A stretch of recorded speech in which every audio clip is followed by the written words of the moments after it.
৳২ chicken pakora? হ্যাঁ, ২০২৪-এ এই trend উঠলেও কিন্তু এখনকার সময় মোটামুটি অনেক জায়গাতেই পাওয়া যায় ৳২ চিকেন পকোড়া। আর ইনি কিন্তু ২০২৬-এ দাঁড়িয়েও এখনো অব্দি ৳২ চিকেন পকোড়া দিয়ে যাচ্ছেন। আর শুধু চিকেন পকোড়াই নয়, এখানে কিন্তু mutton chop, chicken popcorn, fish fry আরো অনেক রকম ফ্রাইড আইটেম পাওয়া যায় খুবই রিজনেবল প্রাইসে। মেনুটা আমি ভিডিওতে দিয়ে দিলাম, তোমরা কিন্তু একটু পজ করে দেখে নিও। আর তোমাদের কিন্তু মিনিমাম 10 পিস পকোড়া নিতে হবে, যার দাম কিন্তু মাত্র ৳20, যেটা কিন্তু তোমরা পেয়ে যাবে স্যালাড, গ্রিন চাটনি ও সসের সাথে। হচ্ছে আমাদের ৳2 চিকেন পকোড়া।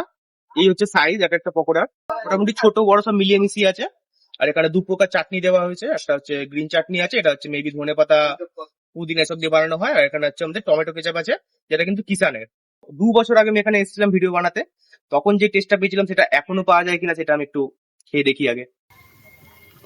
খুব গরম, তো এই গ্রিন চাটনিটা দিয়ে খেয়ে দেখা যাক। দেখো, আমি চাই না তোমরা বেশি এক্সপেকটেশন নিয়ে আসো, তার জন্য এই পকোড়াটা ভেঙে দেখিয়ে দিলাম কিরকম চিকেন থাকবে না থাকবে। আর সত্যি বলতে ৳2 চিকেন পকোড়া এর চেয়ে বেশি এক্সপেক্ট করাও যায় না। তো দেখো, এখান থেকে নিয়ে নিয়েছি হচ্ছে তোমার এই লোটে ফ্রাই, আর সাথে এই একটা মাটন চপ। এটার দামও ৳25, এটার দামও ৳25। মোটামুটি রাখলাম। আর এই হলো মাটন চপ, যেটার ভেতরে একটা মোটামুটি সাইজের মাটনের পিস ছিল, আর টেস্ট ছিল এভারেজ। তো আজকের ভিডিওটা তোমাদের ভালো লাগলে কিন্তু ভিডিওটাতে অবশ্যই একটা লাইক করে দিও, আর প্লিজ চ্যানেলটাকে ফলো সাবস্ক্রাইব করে দিও।